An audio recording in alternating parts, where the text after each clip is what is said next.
Hello, hello. Welcome to the Good Garbage Podcast. My name is Ved Krishna. My primary reason for existence has been to find ways to leave our wonderful planet cleaner. We will be speaking with material innovators, creators, and propagators to learn from them how we can build for scale and towards a regenerative future. Their stories will help us answer the big question, what is good garbage? Today we get to hear from both Nicole Rycroft and Valerie Langer from Canopy. I met Valerie a few months back and became a fan immediately. The work Canopy does is truly path-breaking and world-changing. In their quest to save forests, they have adopted a strategy to not just influence but also inspire alternates to non-renewables and timber-based products. They have inspired over 150 leading brands to make commitments towards shifting their materials. The industries include fashion, food and beverage, cosmetics, and publishing. We cover a wide range of subjects from endangered forests to alternative materials. I am sure you will leave inspired. Hello, hello. I'm so happy today to have Valerie and Nicole join me from Canopy. This is actually a total fan moment, you both. I'm just so excited. So if I'm gushing, forgive me, but I'll try not to. I want to give a little bit of a backstory on how Valerie and I met. We were both at this conference called Rethinking Materials in London, and I was sitting on one side of the room, and there was this wonderful lady who spoke from the other side about carbon sequestration and old growth forests, and it literally lifted my spirits that somebody was talking about this. But I kept looking for you after that. And I was like, I have to meet her. I have to find a way to get to Valerie. And then eventually I met you and you said you wanted to meet me. So I was like, oh, awesome. This is just such important work that you are doing. And I'm just such a fan of how you're doing it because I think it matters so much to bring people together and to build scale, because that's the only real way we are going to build an impact. So thank you both from the bottom of my heart for doing what you're doing. It's a pleasure. Absolute pleasure to be here. So I'm going to start with a question that I always find intriguing, which is childhood memories. And how did your individual childhoods impact what you do today? Valerie, do you want to jump in? Sure. Well, it made me smile when you said how my early life and packaging were somehow related, because as a kid, my family lived abroad for 5 years and we moved back to Canada. I went to school, it was grade 1, and on my way walking back home from school, there was litter on the street and I was incensed. It was just, I was offended by it. And I picked it up and put it in my pockets. My mother was like, what have you got in your pockets? I was like, well, people just throw things on the street here. They just throw the packaging from candy wrappers down and I don't like it. And so this became a pattern where my mother would always like pull this litter that I would pick up off the street. And then there was a protest that was happening and I wanted to go and I made my own sign in grade 2. I made my own sign. Troublemaker from an early age, clearly. That said, stop littering. And I spelt littering wrong. When my mother saw the sign, she said, oh, that's so cute. And when I found out that I'd spelt it wrong, I was embarrassed. And she's like, made me go out with the sign with the spelling wrong. Because she said, it'll make people know how genuine this is. I didn't make you write it.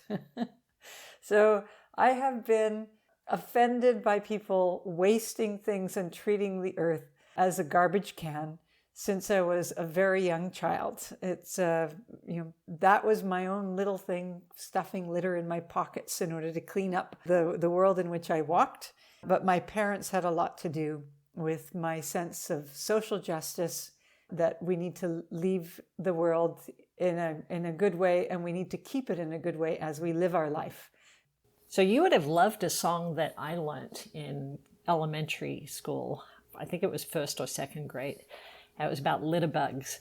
and how I can sing it if you want, but it may not be all that. Please do. Okay, warning everybody, I'm not a karaoke queen. That was like, little bugs come in every size. They're really monsters in disguise. And then it goes on from there.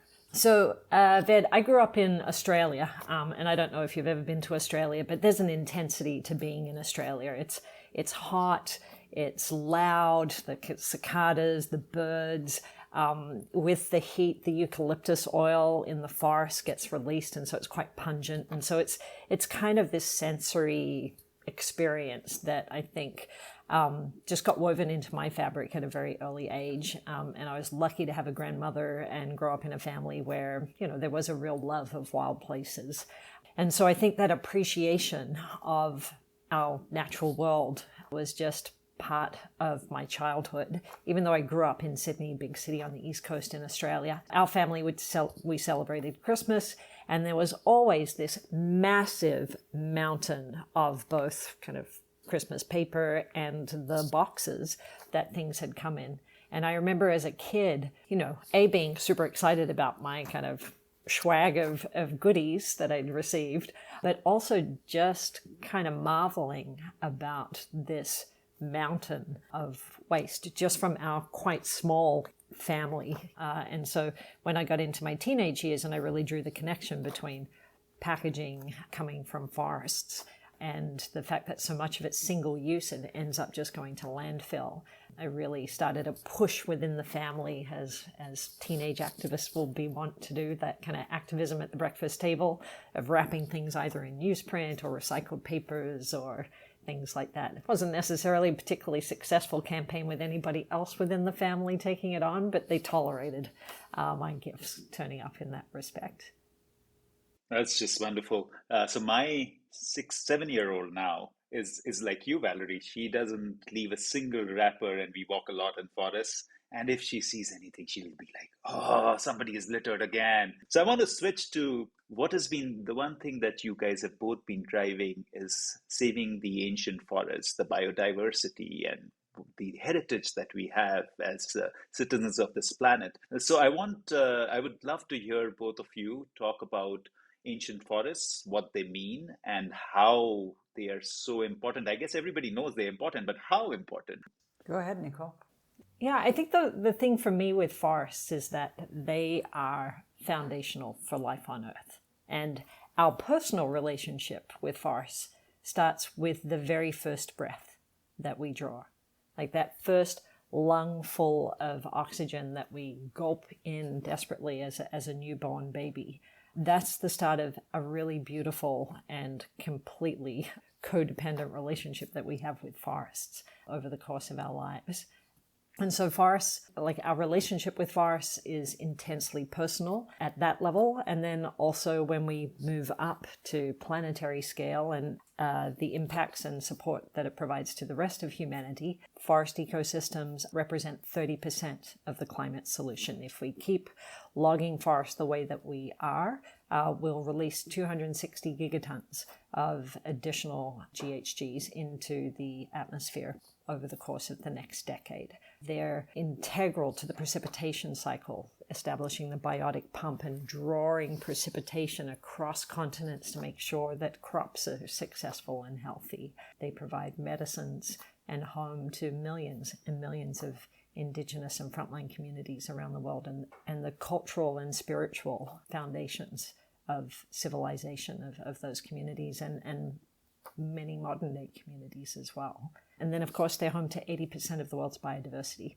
And I don't think that we can contemplate the loss of species and animals like orangutans, who we share 97% of our DNA with, without also contemplating a loss of part of our own humanity. Valerie? Well, I'm a forest gal.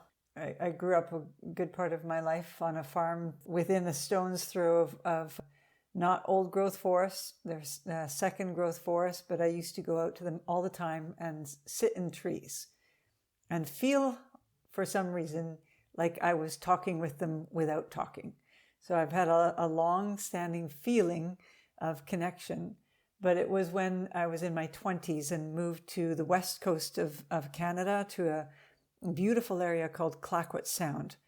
It's a 262,000 hectare temperate rainforest on the west coast of Vancouver Island. And I arrived at literally the end of the road in Canada. So I looked out and up at these beautiful rainforest islands that were in front of me and behind me and around me, and the ocean that was, it's all like the forest meets the ocean, and those two massive systems are completely interconnected. The whales feed off of the plankton, which grows from the nutrients that come out of the rivers, and the salmon spawn in these rivers and get eaten by bears, and the bears take the nitrogen from the ocean and metabolize it and then go and do what bears do in the woods. The ocean nitrogen goes, hundreds of kilometers up into the forest, and so there's a nutrient flow from the forest to the ocean, from the ocean back into the forest, with all of these vectors.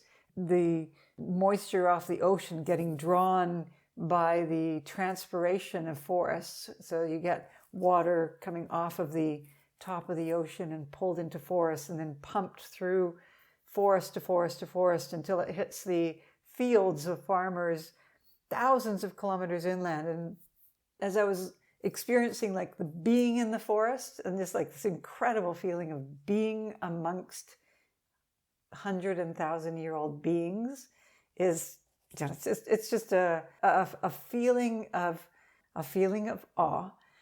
And then understanding the systems and how we live as these little things that run around for maybe 70, 80 years amongst these giants that form part of these 5 big systems which all our lives depend on. There's the ocean, the soil, the forests, the atmosphere, and then there's freshwater systems. Those are the 5 big things. They interact with each other and they make our life possible. And our meddling with these 5 big systems is meddling with our own lives. And when you understand systems and how they work, and cycles and how they work, it just became really logical. My feeling about forests and the way I feel about systems kind of came together in this wonderful opportunity for me to work in a way that brings that love of and awe into a systems approach to how we make the way we live better. That's wonderful. I want everybody listening to at least hear of how you started. And you started protecting forests and you ended up in jails. And I don't know, Nicole, if you have that past as well, but would love to hear that story before we jump into Canopy and what you guys are trying to build. Valerie? The logging industry in Canada, as in a few other places, is very closely connected to the governments. It's a long-standing industry, an extractive industry, and the leaders of industry often have this porous back and forth between being leaders of things like the Ministry of Forests, and then they go back to the industry. And so you have a very industry-centric set of policies and laws which are aimed to facilitate the extraction of forests. And so our Ministry of Forests isn't actually about forests. It's about forestry and how best to extract fiber from forests. But of course, forests are much more than fiber. They're home. One of their primary functions is home to species, and they're everything else that we've described. So this little scrappy little organization on the edge of the world that I was involved with, called the Friends of Clayoquot Sound, was working in conjunction with several of the First Nations communities in the area that didn't want to see their territories logged. We had absolutely zero success in having a reasonable, rational conversation about ecosystems and about rights and title. And so when you reach the end of the possibility of getting to a rational solution by discussion, there are very few options that are left when the chainsaws are coming in. And so a number of us put ourselves peacefully. It was a non-violent protest. It was a display of our principle And so a number of us stood in the road and said, we can't in good conscience let you come through. We were arrested. We were charged with disobeying a judge's civil injunction. And we had the choice of paying the fine or doing time in jail. And we said, we can't in good conscience pay a fine because that would be an admission that we'd done something wrong. And so we served time in jail. It was about 2 weeks. That's amazing. So, Nicola, happy to hear if you have a similar story. But otherwise, we talk about how this impactful organization has been created with this love for old forests, and then really channelizing it into something called Canopy. So I'm sure there's a lot of thought, experience, effort, mistakes, learnings that went into it. So would love to hear that journey along with any of the anarchism that you experienced as well. Yeah, sure. So many mistakes. It's like where to start if we were going to talk about those. But I have a slightly less colorful rap sheet than Valerie does. I've participated in civil disobedience, here in Canada when I first started Canopy, which was literally at the kitchen table with an $1,800 budget and just a belief that we didn't need to be logging these critical, beautiful, complex ecosystems to make pizza boxes and t-shirts, that we had to be smarter than that. It wasn't uncommon for me to start my morning standing on a protest line, stopping logging trucks, and then going back to the kitchen table to do some of the foundational work for Canopy. My background, I live in Canada now, as you can probably tell from my now funny accent. And on my way from Australia to Canada, well, I spent 1.5 years in Southeast Asia and a fair bit of time doing some volunteer work with a great organization on the Thai-Burmese border, documenting the link between human rights violations and environmental degradation, and the link between forced labor and the use of child soldiers, and essentially a war against their own population to build unsustainable infrastructure products that were depleting the natural resources of Burma. As I was in and out of refugee camps and rebel army camps documenting those stories, it became very obvious that there's this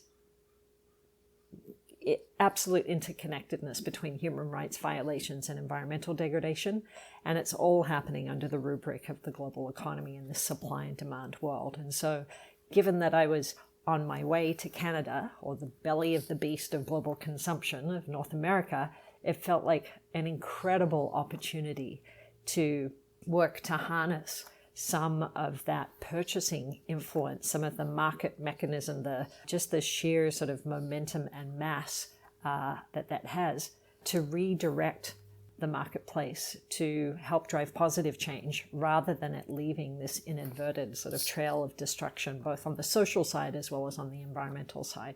So when I started Canopy, it really was with that sense that we are smarter than chopping down 400-year-old trees to make shipping boxes and t-shirts, and there are these other alternatives that have a lower footprint ecologically, that can add social value, and that currently are being treated as waste. And in nature, there is no such thing as waste. Everything is part of a perpetual cycle of life. And so the forest conservation imperative, along with how do we transition from, okay, we can't use these forests and we shouldn't be using as much forest fiber to meet modern society's needs, to how do we diversify the fiber basket to these lower footprint alternatives that are often seen as waste.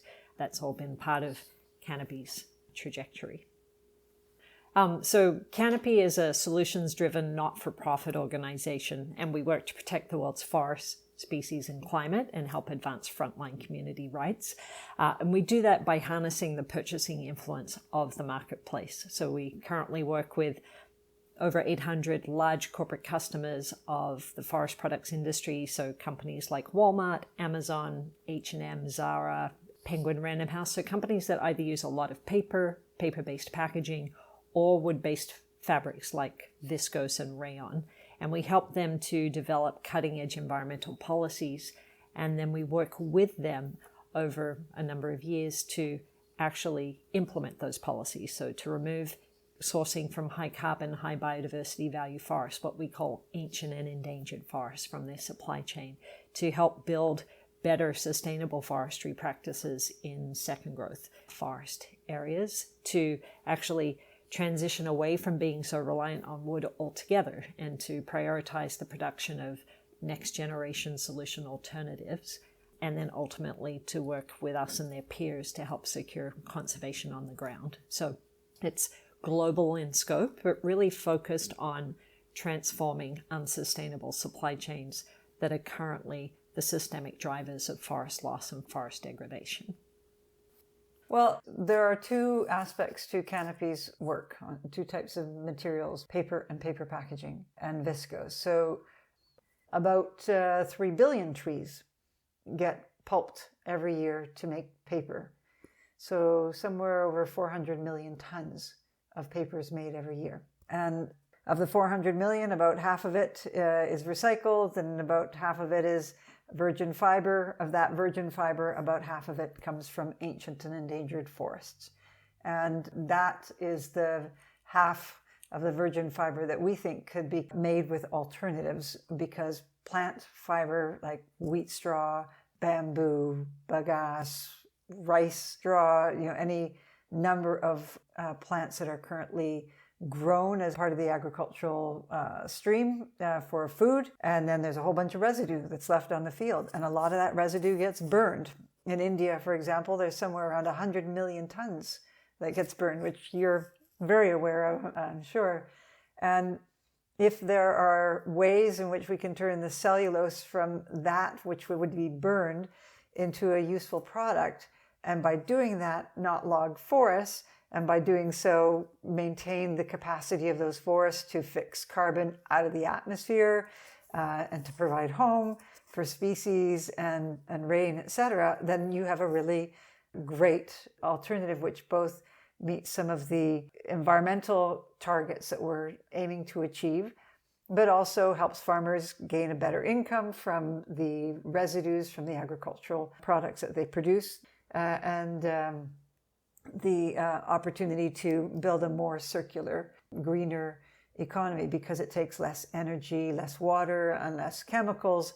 If we utilize what we are currently burning or throwing away in landfill, we can eliminate the need entirely to log any forest to make pulp for paper or for man-made cellulosic textiles.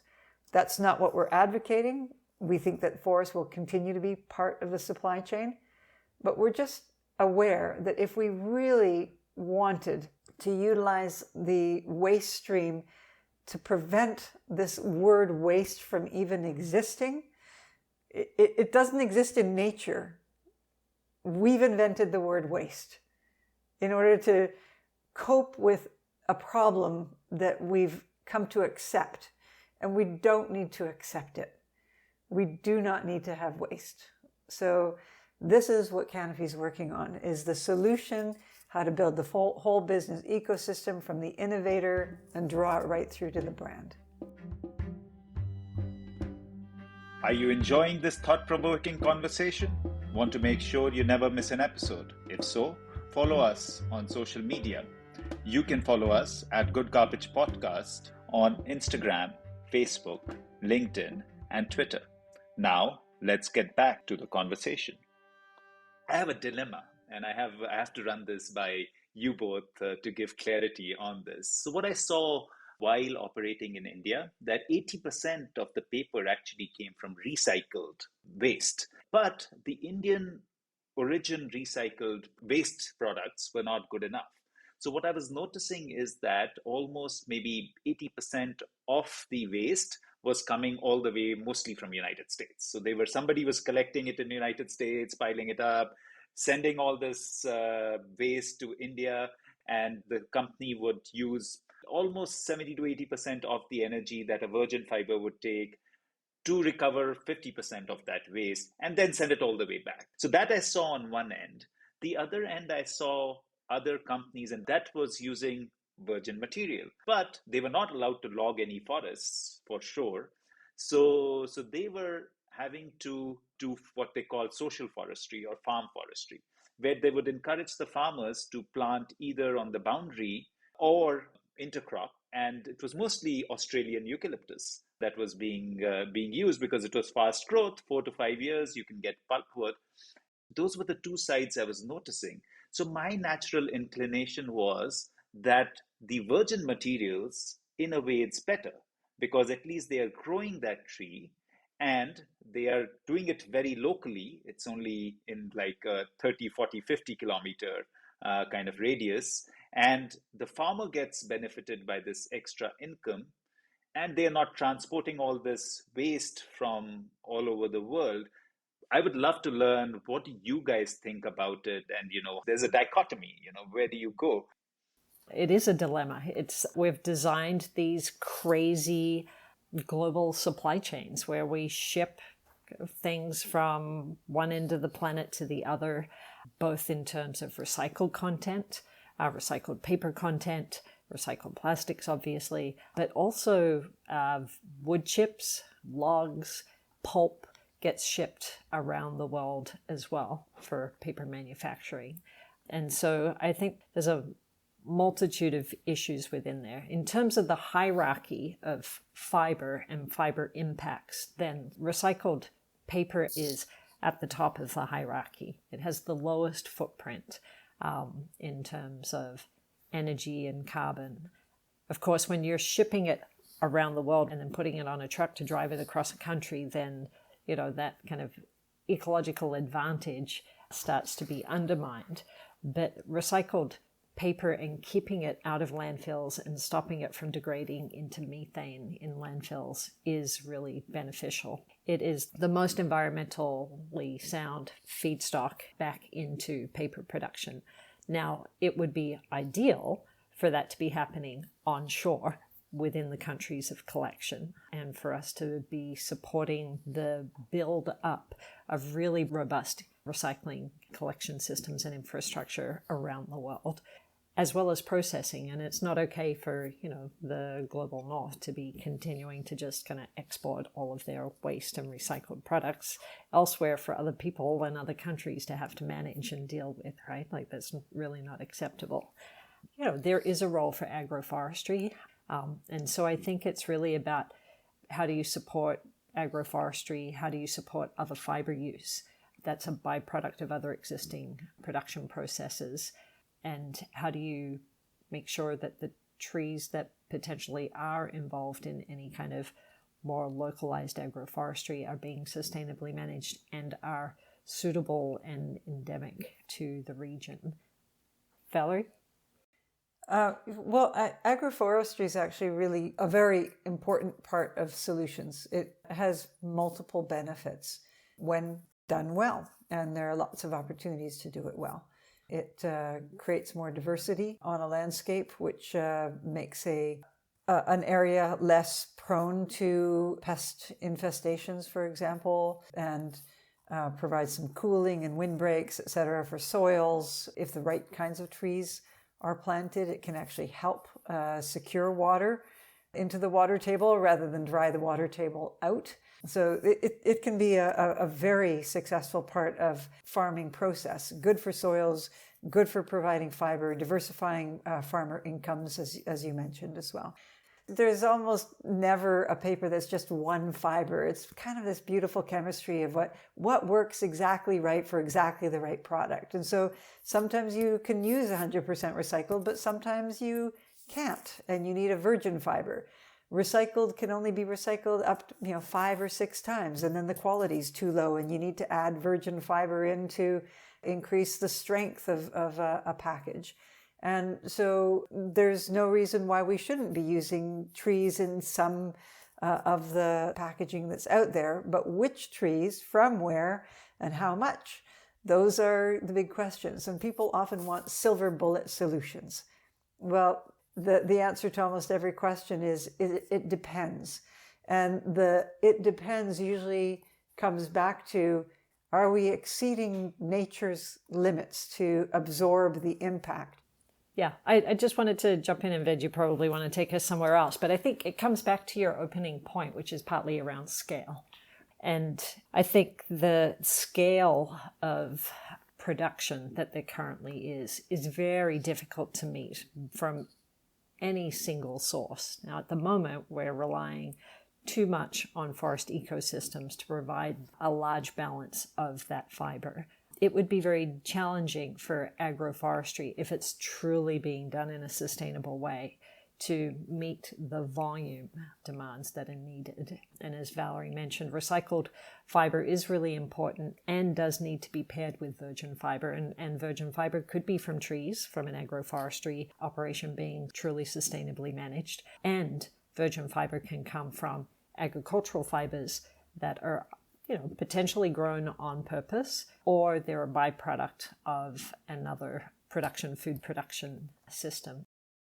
I couldn't agree more. And I want to talk more about Pack for Good initiative. What does that mean to you, and how you guys are going about it, and how you are measuring impact? Sure. Pack for Good is our work that's focused on transforming the impacts of the paper packaging supply chain and transitioning it to be a more sustainable supply chain. Just recognizing that packaging is an integrated part of modern day life. There are, as Valerie mentioned, 3 billion trees that disappear into packaging every year. That is growing quite aggressively, partly because of the surge in e-commerce. And for every e-commerce purchase, there's 7 times the amount of packaging associated with that purchase than if you go to a bricks and mortar store, which I still find that number boggling.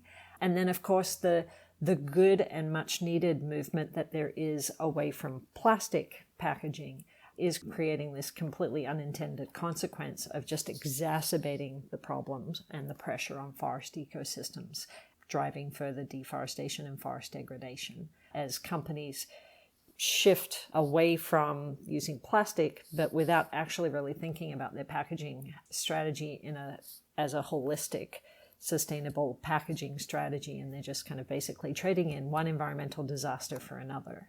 So Pack for Good is an initiative to basically help ensure that we're not trading in dead dolphins for dead orangutans, that we are actually developing a holistic approach to sustainable packaging. And so we're working with brands to basically help them develop a complementary strategy to what many companies already have in place for plastics, but focused on their wood-based packaging or their paper-based packaging. So ensuring that their boxes and their wrappings don't come from the world's high carbon, high biodiversity value forests, that they are really helping the development and the scaling of next generation solutions. So these kind of packaging products that are using agricultural residues or other low carbon feedstocks rather than forests, and that they're working to help advance both sustainable forest management as well as ultimately forest conservation at scale. And as you mentioned, we've been blown away actually with how receptive brands are to this. We have over 120 large brand partners already formally on board. Ben & Jerry's just came on most recently in the food and beverage sector. We have luxury champagne companies like Veuve Clicquot and the other champagne and alcohol beverage brands that you'll be familiar with under the LVMH group, as well as big fashion brands like H&M and many, many others on board. And they're all committed to ensuring that there's no ancient and endangered forest, working on smart design. So how can there be better resource efficiency with the design and the systems that they have of packaging? And then ultimately, what are the lower carbon alternatives that they can be really helping pull through at scale? So we're excited about the momentum that there is, right? Because what we find is when brands, so these large corporate consumers of packaging or viscose, but in this case packaging, when they start sending a very clear indication back through the supply chain to their suppliers, as well as to the investment community, that this is the direction that they're heading, that they will have zero tolerance from packaging coming from ancient and endangered forests, and that they need solutions, then what we tend to find is that that really helps spur the supply chain, both conventional producers as well as innovators, to be able to work through, okay, how do we actually meet the needs of our customers and their sustainability goals? And it helps move finance into the sector as well. So I really find it wonderful that when you say that, there's so much receptiveness, and I'm sure you face your challenges, but I think overall, if there is receptiveness, it's a good sign. And, that's probably an indication that the world is shifting and it's going to take its time, and they actually walk the talk. So that's the other challenge. You can do a lot of greenwashing, but are you really walking the talk? And that takes me really well to Valerie. Something that you are leading is the next gen solutions. And how does that tie in? Right. Well, one of the factors in drawing a next generation alternative into production is the security that somebody's going to buy it when it's on the market. If there's a mill or a new technology or an existing mill that wants to expand, for example, they have to be able to prove to a potential investor that somebody's going to buy the end product. So Canopy's been working to build the market. That was our first order of work for many years. That's all that we did, was build the receptivity in the market for better forestry products and next generation alternatives. So that's kind of been our raison d'etre for a long time. And we started to shift as the market was more secured, i.e. our brands were saying in writing, yes, we will give preference to these next generation products when they're on the market. We start to shift to, okay, how can we mobilize this financing in this direction? Which are the technologies or ventures that are ready to scale up? And how can we link these three parts, the innovative ventures, the investors, and the brands that would buy the product? So we've actually really buckled down on that part of our work in the last few years, now that we feel more confident that the technologies are ready to scale and that the market is receptive. We are hearing something from brand partners, which is a barrier that we've yet to leap over. I believe it's a cultural shift within business. Most companies are so used to buying products that are really cheap because most of the costs have been offloaded onto the environment, right? They didn't have to pay for the pollution. They didn't have to pay for the carbon emissions. They didn't have to pay for the degraded landscapes, right? And so the offloading of our industrialization, those costs onto the environment and onto frontline communities, it's basically products that don't reflect the true cost of the product.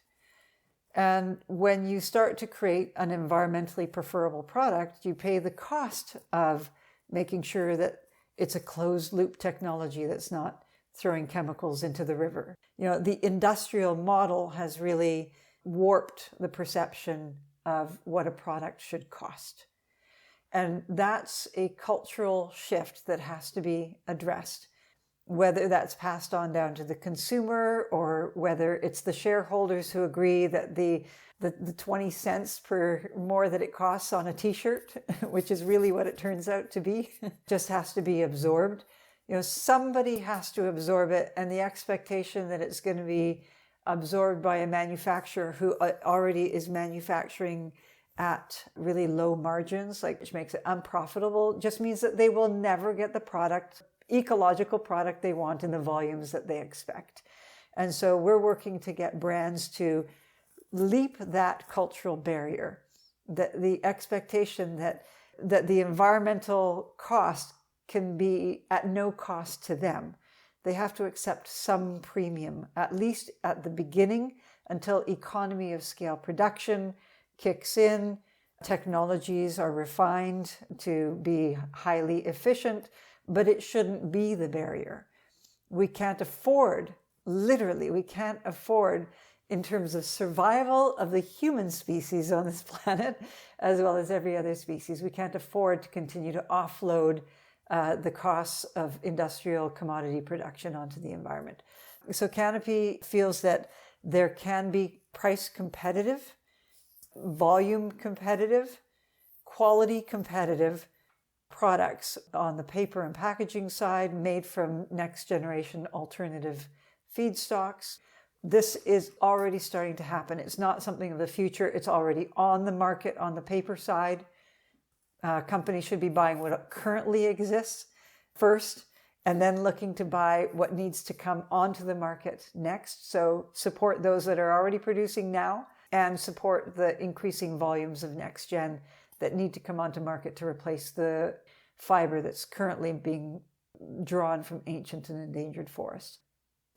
What I see is that there's a lot of excitement about the burgeoning technology that is out there, and there's a pipeline of very strong game-changing technologies. But it's not the tech itself that is going to drive the transformation, right? It's the application of that tech at scale.